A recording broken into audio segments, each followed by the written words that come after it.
Rest of the Leafs game, I have a couple of questions. Okay? Yes. The first one is, I don't think I could have timed my Evan Bouchard, Chris Tanev argument better on Friday than right before this game. Are we all sure that we want Evan Bouchard on Team Canada as the 7th D-man when Chris Tanev is clearly the guy that you need in that spot?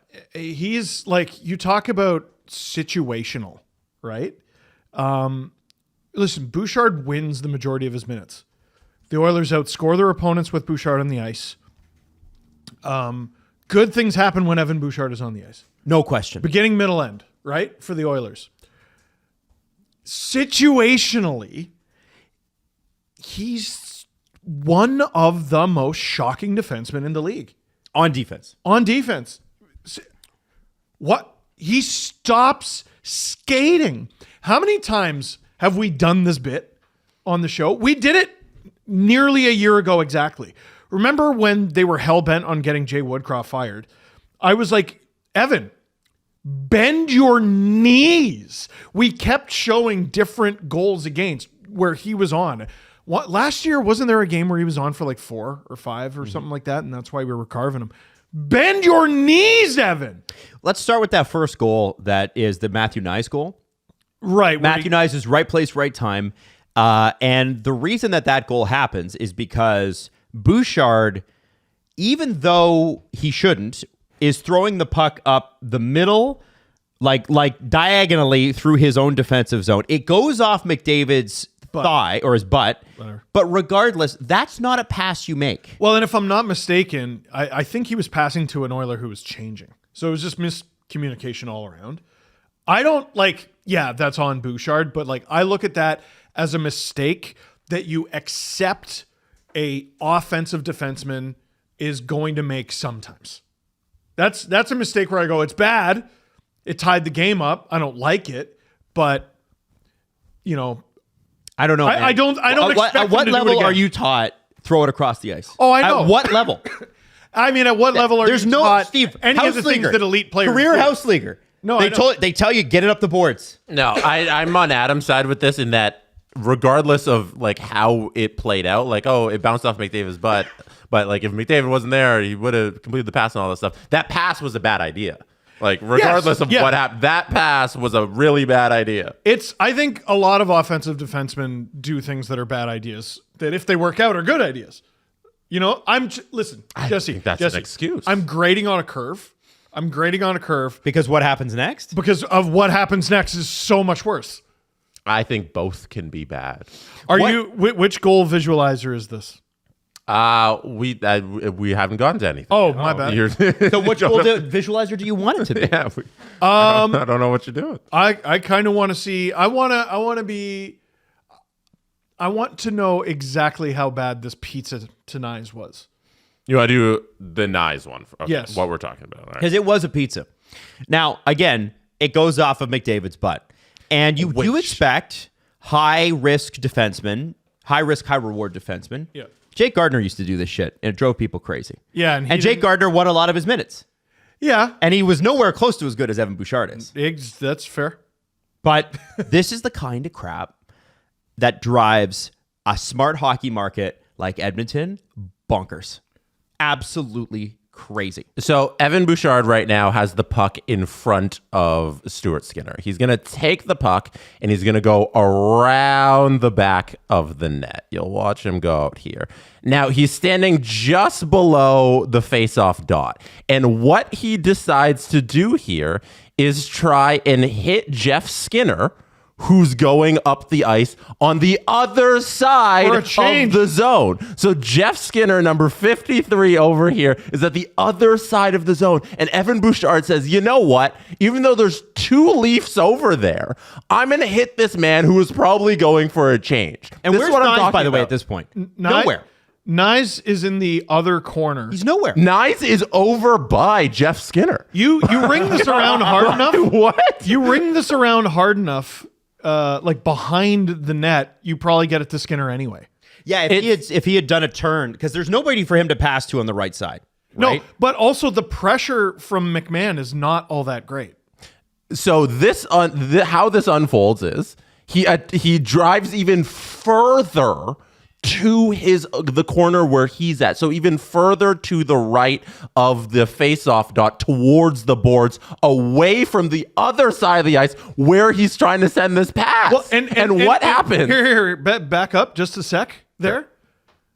You gotta go replay the whole. There's no. My I bad. don't have the scroll. That's one of the features about this I don't like, but otherwise it's an incredible product. So- I don't know who 49 on the Oilers is. I'm gonna go ahead and say Emberson because I don't know I'll look it all up. of their names. Doesn't matter. Keep going. It's Ty Emberson. Yeah. He's right there. Okay. Yeah. He's right there. I have no options. No, I don't think you just send that. But he's right in front of the net. Maybe you hold off a little.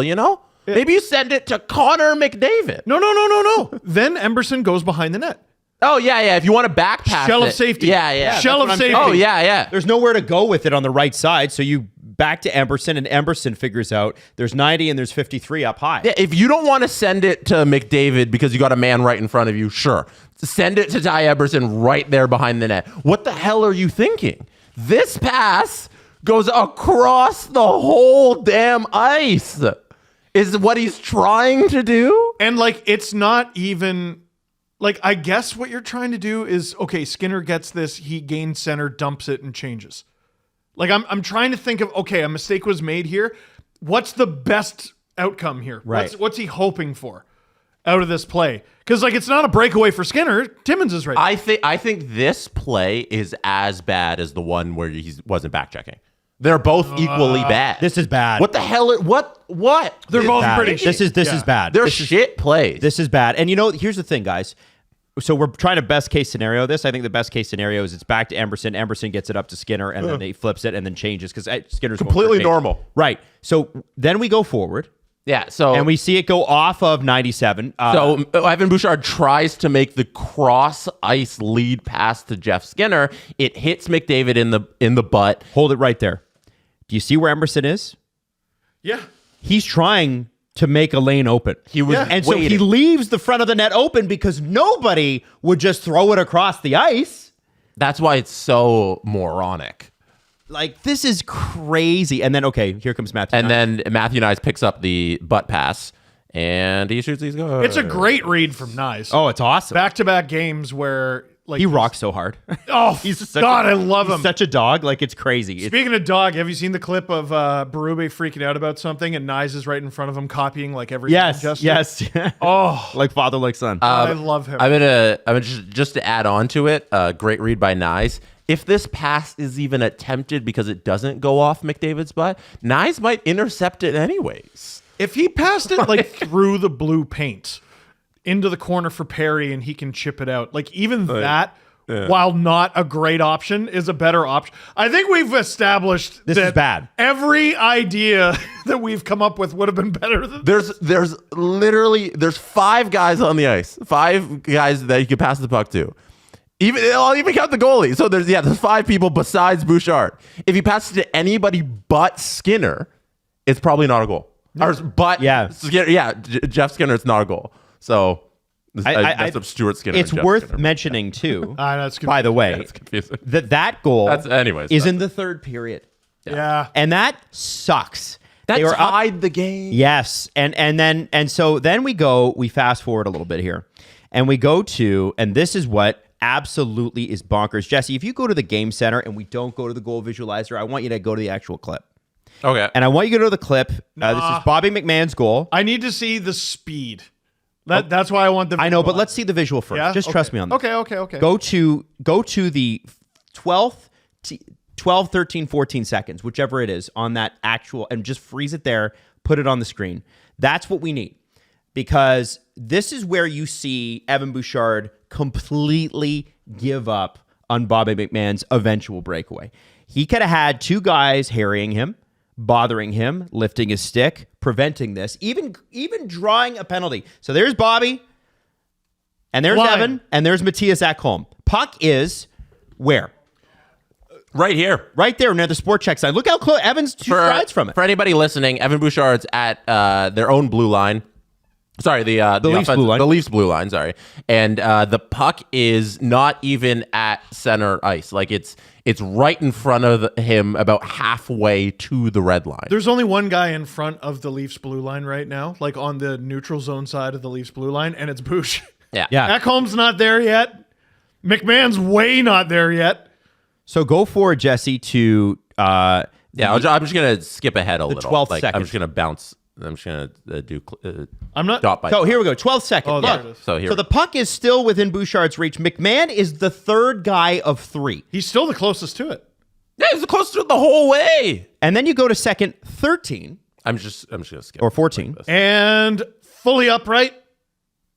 Sort of there. Bending. And McMahon is starting to get the edge on Ekholm. And then keep going. And there is where Why? Bouchard gives up completely on this. He crosses his own blue line and goes. 5:55 left in the third in a tie game on Saturday Night Hockey. And here's the giveaway. It's not even the straight knees. It's the one hand on the stick.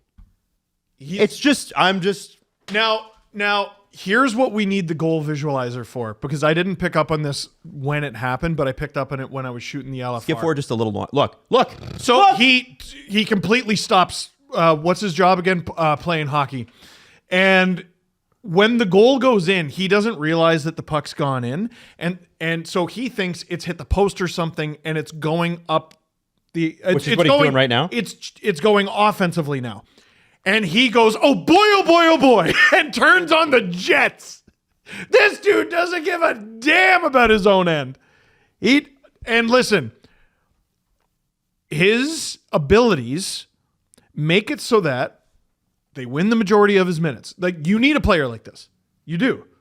He could easily win the cup this year. Easily. But when the conversation turns to Team Canada, and you already have Cale Makar and others. Petrangelo. I'm sorry. What's your role here? We don't require your services. We need.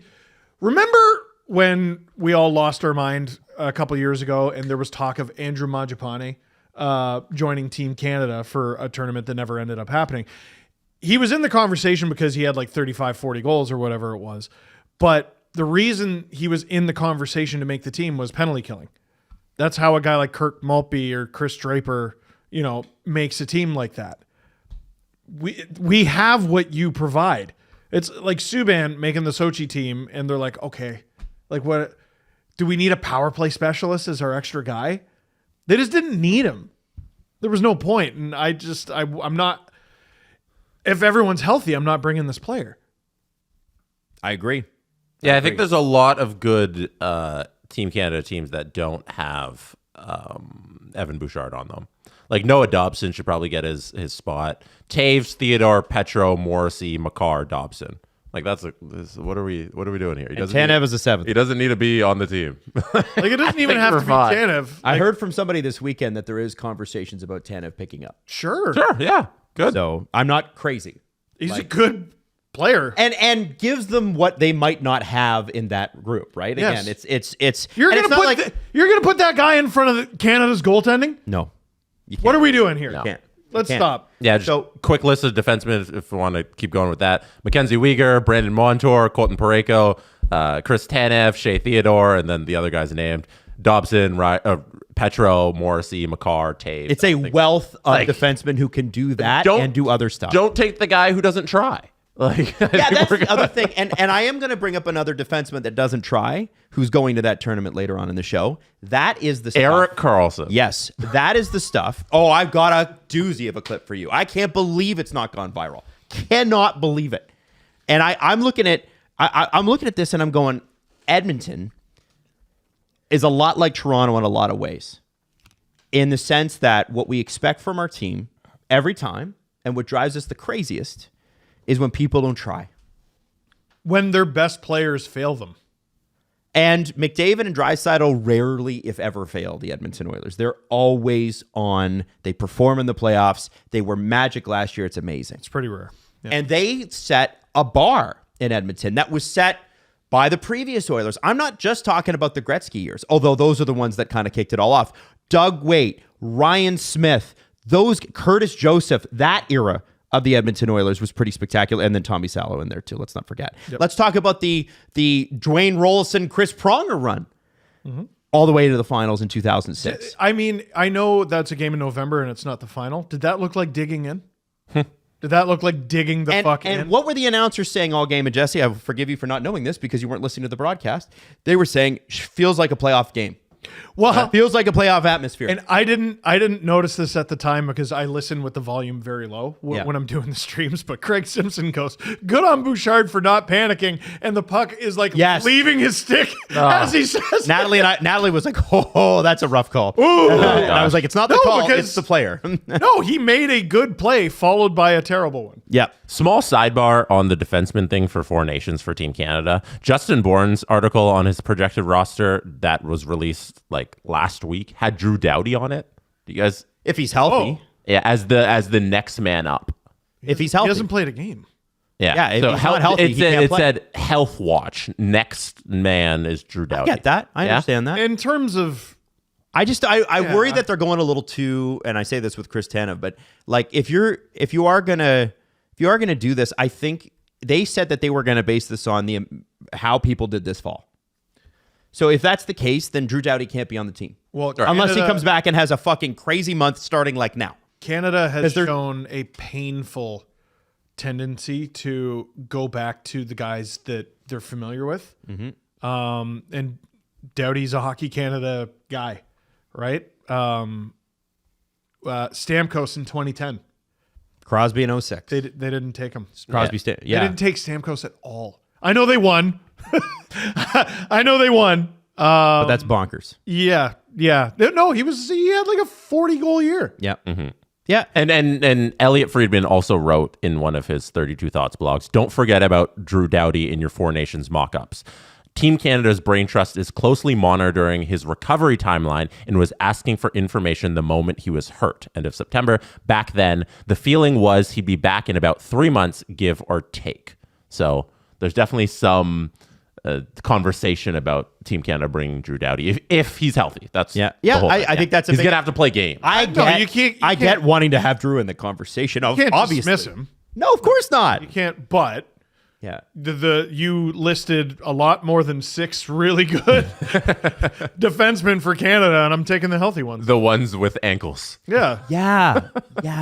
Right. And Doughty it goes in back to like 2010 what you said about Tyler Johnson in the playoffs years ago, Steve. You're like, is Tyler Johnson at 50% really better than the next guy that they can call up?